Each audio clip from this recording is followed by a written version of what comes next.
everybody. Welcome to another episode of Tagging with Egypt. Today we have a very special guest on the line with us, the director of Smashing Pumpkins' Owata music video and short film, Robby Starbuck.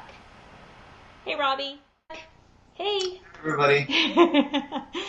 So, Robbie, I'd like to pick your brain a little bit, and we're going to kind of go back over a year, because that's how long it's been since you did the video. But what was the whole concept on the short film and the music video? Was it supposed to be a short film that got edited to a music video, or vice versa? Yeah, it was it was always intended to have two lives. So when Billy and I kind of got to that point where we were talking about how it would end up in post, both of us kind of felt like we wanted to have a little bit of a traditional music video where the story was edited within it, and then we wanted to have that short film where, you know, really we got the story across the way we wanted to. So it was always intended to be like that. It was just a matter of timing. We wanted to have one out to kind of like get people to know that this was coming, and then have the short film come out, and that's how it ended up rolling out. So whose idea was it to make it a wrestling-based video? Because in the song, you know, it's kind of sunshiny and happy, and then the storyline is a little bit more serious. Yeah. It was Billy's idea to have it be a wrestling video. As far as like the darker tone, that was more of my influence, bringing in more of like a serious, darker tone. I really wanted it to contrast the song, because the song is a little more uplifting and sunny and stuff, and I didn't want things to be so predictable with it. It would have been really easy to do that, you know. It's a lot harder to do something that's a tone that doesn't fit the song and make it actually work. So that was sort of the challenge with it, and I think it worked out. So how, golly, I mean, how did you meet Billy? I mean, did he approach you? What was the story in getting involved as the director on the video? Well, Billy had a longtime partner, Carey. Carey and I became friends because my wife worked with Carey previously on some music projects. So I sort of connected with Carey first, and Carey was like, hey, you know, I was talking to Billy, there may be this video thing he wants to do, I thought you might be good for, would you want to come by and meet about it? So I met with Billy, and I remember specifically it was the day that Bin Laden was killed. Because when I walked into the room, it was like we met in this like private theater inside Carey's house, and they had CNN rolling, and it had just happened, and so like we didn't get to our meeting for a while afterwards because we were like just all of us entrenched in that. So I remember that was the day. I probably wouldn't remember if it weren't for that. But so Billy and I met. We talked about briefly like the idea and everything. And I just said, okay, I'm going to take this, I'm going to make the whole thing my own now and write a script up and everything. And I wrote a pretty, like, it was kind of a brief script, to be honest, because, like, I've done other, like, narrative stuff where, like, it's gone a lot deeper and a lot more, you know, lines and everything. And this I wanted to keep open to the wrestlers and make it real and get sort of make sure we're getting their language and everything involved. So that's where it went, and it was pretty easy. I mean, it was a lot easier than the normal video process as far as like getting it just approved really quickly, because we had talked about everything already before it even got down on paper. So in that sense, it was pretty easy to get going. Well, you know, I was there on the set, and it was great meeting you and seeing Chicago for the first time. I was really surprised at how much you allowed us to improv with each other during the shooting of the video. What was how much wrestling did you know? I mean, did you come from a wrestling background? Did you ever watch it growing up? I mean, were you familiar with, the backstory of wrestling? Yeah. So, when I was a kid, I definitely didn't have any interaction with it. But as I grew older, one of my first jobs that I did where I was getting into film stuff was one of my friends ran this company that did stuff with DVDs and stuff, and they were working with WWE at the time. And he was like, hey, I've got this easy job, it's well paying, you just have to transcode these wrestling clips and put them into DVD format and stuff. And I was like, okay, seems simple. It took me honestly like no time to do, but when I was doing it, I just started watching all these wrestling videos because I was just bored. So I watched them all. I got to know a lot more about wrestling. And then when I found out I was doing the project, I did a pretty copious amount of research. I mean, I was just like reading through the history, all the different, I guess leagues or setups, there's all these different sects of wrestling and learning about each one and the drama in between each one and so many of these bad promoters and stuff. Like, I mean, it's pretty interesting and enthralling when you look at it from like that dramatic standpoint. So I got to do a lot of research, get really heavy into it, because I wanted to go into the project really feeling like I had a good understanding of where the characters were coming from, what they've dealt with up to this point. And I think that, like, especially someone like Raven, you can feel it when you're with them, all of the turmoil and everything. I mean, like, you get it right away. Yeah. There's no question, So it was interesting to really see that live. Yeah, and with Raven, he's taken a lot of bumps in and out of the ring. I mean, because that's just the industry. I mean, it's an industry that you get beat up in, emotionally and physically.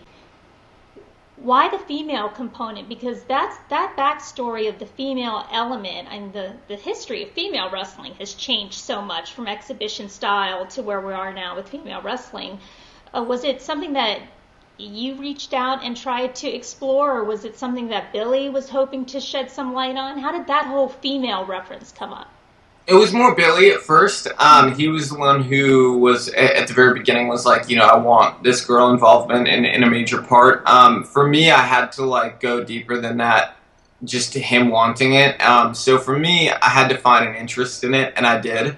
And my interest was that, the treatment of women in the sport is what I really wanted to kind of base my own feeling with it on, and that's where I went with it when we were going into the story and the scenes and everything, is I wanted to show sort of like how they were treated differently than the men, and still are, I mean, I don't think it's really changed that much. I'm sure that some people say it's better and everything, but I mean, from what I see, it doesn't seem like it is. So it was really like the whole short film for me was a humanity-based thing, So I didn't think of it as a wrestling picture or anything like that. I thought of it as like a human experience.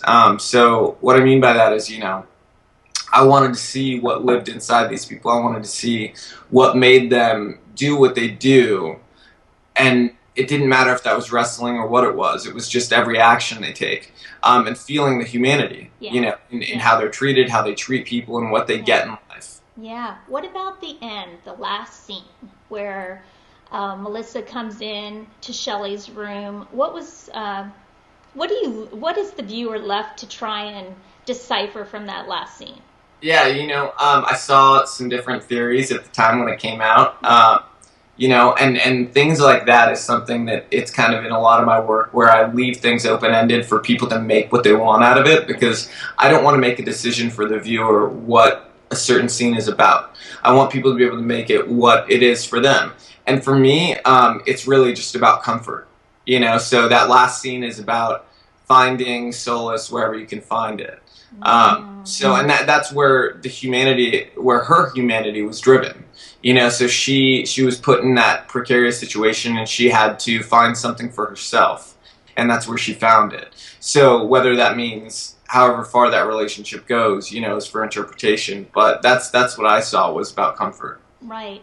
One of the things, I mean, we were all so impressed when you showed up with this humongous, epic red camera that's never been used in a music video before. Can you kind of elaborate on why you wanted to use that type of component in the video, and are you still using it now? Was it a success? Did it give you what you want? Yeah, so the camera's great. I mean, we definitely got what we wanted out of it. Shooting on film was even more exciting for me because it's very rare that happens anymore in music videos, and the fact that Billy was not just like go ahead and do it. I think most artists would be like go ahead and do it because it's everything turns out better. It's a lot more real, and it's what we're kind of conditioned to. Kids nowadays aren't, though, so the younger kids that are watching stuff on YouTube and stuff, I mean, it doesn't make a difference to them. So, but the Epic, it's a great camera. It was definitely a success, and for us, it was a no-brainer to do something where we were crossing a lot of different platforms, like merging them together. And I think it's hard for viewers to even tell what's film and what's not inside the actual short. So that's interesting and fun. But Yeah, I mean, it was great. We still do use the camera. We also use the Alexa, probably a little more prominently now, but we still use the Epic a lot. It became, after that, it was the hottest camera in music videos, and probably like still is right now. We're one of the first companies that's kind of more transitioning over to a little bit more on the Alexa, but we love Red as a company. They're fantastic. They've made, they've really bridged a gap in filmmaking to make it a digital world instead of an old school world where we're still cutting film and stuff like that. So, and I think that's where it needed to go. So Red did a really great job doing that. I know you've done what? You've got over 200 music videos that you've personally directed. Your company has directed close to or over 1,000 videos. How many short films amongst those? Or was Fashion Pumpkins the only one? I honestly have no idea how many. I'd have to like sit down and tally that up. There's definitely more. I can't even remember if I made one after or before. I've made it, quite a few. Do you like short films? Do you like the short film component in a music video? I like it. I don't like short films as just short films. I like them when they're related to music. I see. So that's the only way I like them. Is like, oh, I'm gonna go make a short film and take it to a festival. I don't really understand that. But I understand it when it's coupled with music and the song needing to tell a story that it can't just tell through a music video length. So that's something I definitely get. So that's kind of how I feel about it. So who's your biggest influence in music? Who do you look back and say that this person's driven, or I find inspiration through this musician? For me, it would be Placebo, Johnny Cash, Morrissey, Nine Inch Nails, and a band called Brand New. Those would be my top five. Wow. Yeah, I found a lot of different inspiration in them. So as the director of music videos, I mean, you get to see some real insight of like what a band is made out of and how they work together. And, do you find that the industry itself is, just give us some like behind the scenes takes on what it's like to be in the music industry in your position too as a director, because you get to see so much more than the average viewer. What are you finding out there? It's very interesting. I mean, it really is. I'm a very, cerebral person, I'd like to think. So, I mean, like, I think about all this stuff as it goes along, and it's definitely interesting. Some of it's really sad. Some of it's, like you see some of these new young artists that you could tell are just making really dumb deals with their labels where they're more hungry to be famous than to be an intelligent business person. Mm-hmm. So things like that can be sad, but there's things about the industry and people you meet that give you hope about where it's going. And I just hope something new comes where there's a new model. Like in film, there's at least somewhat of a new model that's growing. With the changeover to digital and stuff like that, things being more cost effective. And I think in the economy we're at and where the music industry's at, just sales tumbling for the most part, especially physical. There's just got to be something that comes about that works. It's not going to survive the way it is, and it's not going to die because people love music. So it's going to find a new way to live. It's just a matter of who comes up with it and how it's implemented, and when that happens.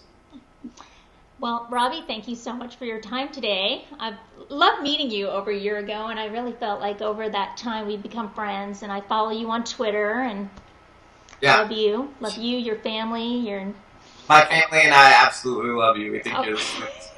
Yeah.